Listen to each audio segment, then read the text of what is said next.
So as the public energy is picking back up, and that is also happening here at our church building, I'm in a little bit of a problem. And the problem is I look crazy. When these videos are edited together and there's cuts and I can make things, I can remove outtakes and put in the best version of whatever I'm doing, it looks somewhat reasonable.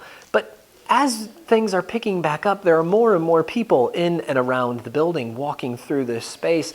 And when it's just me in this room talking to a camera by myself, I look absolutely insane.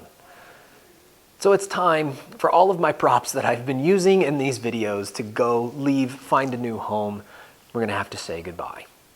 They've just been scattered about the children's area. I've been leaving them here for other random things to be used in videos, and they gotta go. Now's the time. Hey, and welcome back. Thanks for joining us here in the studio. Next up, my two guests are the puppets from question 13. Thanks for joining me here, guys. Come on in here. There you go. Oh, man, it's good to see you. It's been a little while.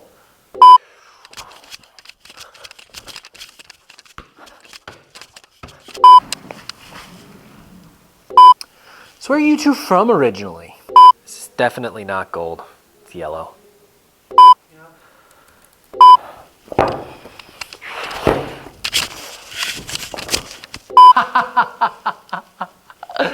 Oh, that is funny. I think we have a clip from what you guys were just talking about. Do we have a clip? It's time for the props to go. It's been fun while they lasted. Question number 15.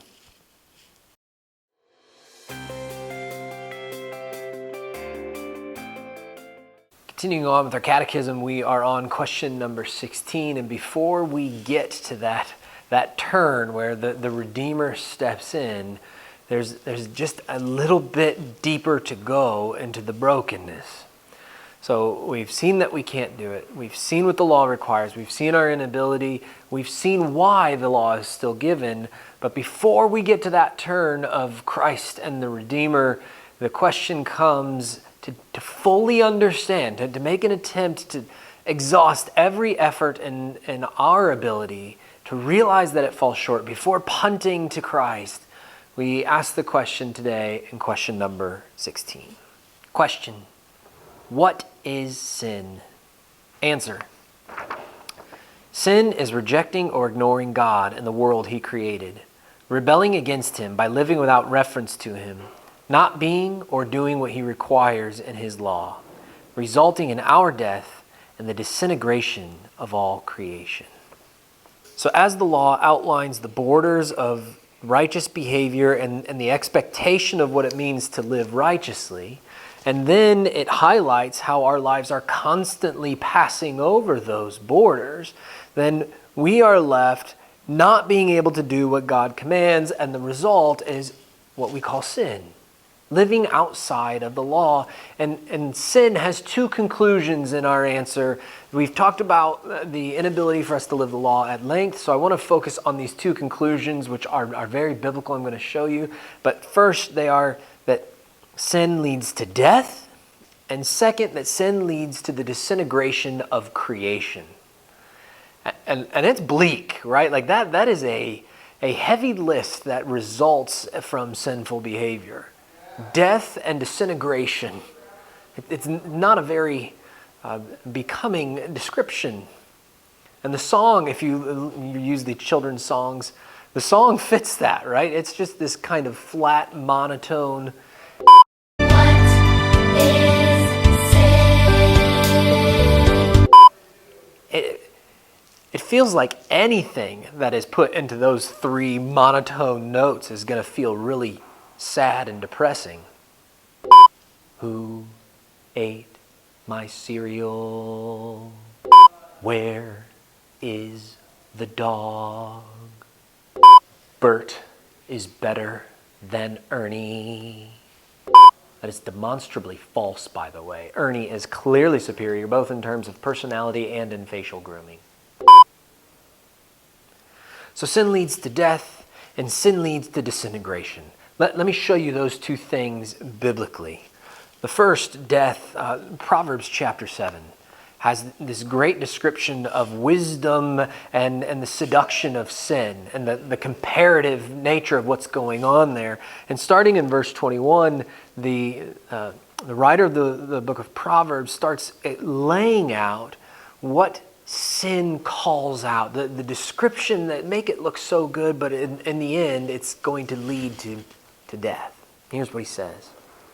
With much seductive speech, she persuades him. With her smooth talk, she compels him, and all at once, he follows her. As an ox goes to the slaughter, or as a stag is caught fast, till an arrow pierces its liver. As a bird rushes into a snare, he does not know that it will cost him his life. Now, son, listen to me. Be attentive to the words of my mouth. Let not your heart turn aside to her ways. Do not stray into her path. For many a victim has she laid low, and all her slain are the mighty throng. Her house is the way to Sheol, going down to the chambers of death. So you hear the description there of what happens when he meets this temptation. And earlier in the chapter, he meets wisdom and the description there versus the description of what temptation is going to lead you towards. And the eventual conclusion is death. It always finds its end goal. Death is going to be the result. It reminds me of the book Dorian Gray. If you haven't read it, classics in literature, go read the classics. They're worth reading. But Oscar Wilde was in no way attempting to put a theology of sin into a narrative form, but that's exactly what the book is. It lays out the consequences of sin and the story of a young man who is getting his portrait painted. And while he's sitting there, he remarks that, I wish the consequences of my wild lifestyle could go upon the painting instead of me. And by some mysterious happenstance, that's what happens in the book. And the young man, Dorian, lives up his life and does all kinds of wicked, evil behavior, but he never seems to pay any price for it. But he's hidden this painting away. And finally, later in the story, the painting is found and the cloth is pulled off, and it's hideous. He's literally, the effects of his sin that have been going upon the painting instead of the person are just they're breaking his body down. It's ugly, it's broken, it's death. This leads to the second point, that sin leads to the disintegration of all creation. So the shining passage for this comes out of Romans chapter 8.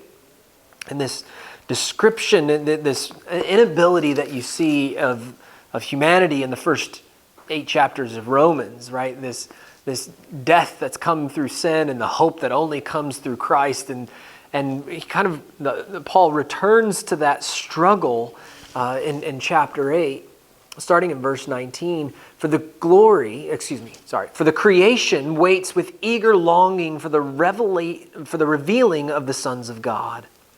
For the creation was subjected to futility, not willingly, but because of him who subjected it, in hope that the creation itself will be set free from its bondage to corruption and obtain the freedom of the glory of the children of God. For we know the whole creation's been groaning together in the pains of childbirth until now. And not only the creation, but we ourselves, who have the first fruits of the Spirit, groan inwardly as we wait eagerly for adoption as sons, the redemption of our bodies. So you hear that the consequences of the sin and anticipation of the glory that is coming, and all of creation groans with you as sin takes its toll, not just on you, but literally on the created order. It's this ongoing struggle and pain. You gotta step in here. What are you wearing? Yeah, oh yeah. Well, I got a cut now. My world hat. Jeff just showed up in a wig. This is a buffalo hump. I was debating whether or not I was going to try and keep a straight face. And then I'm like, I can't do that. Never know what you're going to get. So you see that strong language in Romans 8, the groaning of childbirth. You gotta be careful when you start throwing that one around, Paul. I'm not certain that he's been too close to many women giving birth, and he might have received some first century flack for that description. But on the couple thousand years of distance, we understand what he's trying to say, right? Creation is in labor. It is in pain because of sin. Sin is breaking things down. The words of the passage are pointing us to the woeful consequences of our sin. How are we to apply this then? What are we to do in terms of understanding sin and its consequences? Fairly simple and straightforward. 2 suggestions. First, remind yourself of the connection between sin and death. We play all sorts of games to try to distance the consequences of sin from the sinful actions themselves. The cognitive dissonance is astounding, and yet we all do it. We try to keep away from our thinking the conclusions that we know are attached to our sin. Again, back to Dorian Gray, Oscar Wilde was by no means a professing Christian. And yet he understood what sin did. And tragically, in his own life, those consequences were lived out. He could not keep the inevitable ends of his behavior from his life. You need to remind yourself what happens, what results from your sinful behavior. The temptation can put on a convincing show. Regularly be in the habit of reminding yourself what sin does. Second, remind yourself that sin is primarily an offense to God. You saw at the beginning of the description that sin is ignoring or rejecting God as creator. Ignoring and rejecting. When you break God's law, you sin against God. There's no other way around it. It's primarily an offense against the Creator. And again, we like to think, we'd like to silo our sin. This is something I struggle with, and it's me, and it doesn't affect anybody else. First, it does affect other people, always. Can't keep that from happening. Secondly, it is a sin against God. Every single time. There's no exception to that rule. Every rebellious deed and thought is a mutiny of the heart against God as a sovereign creator. Keep that connection fresh in your mind. What is sin? Sin is rejecting or ignoring God and the world He created, rebelling against Him by living without reference to Him, not being or doing what He requires in His law, resulting in our death and the disintegration of all creation.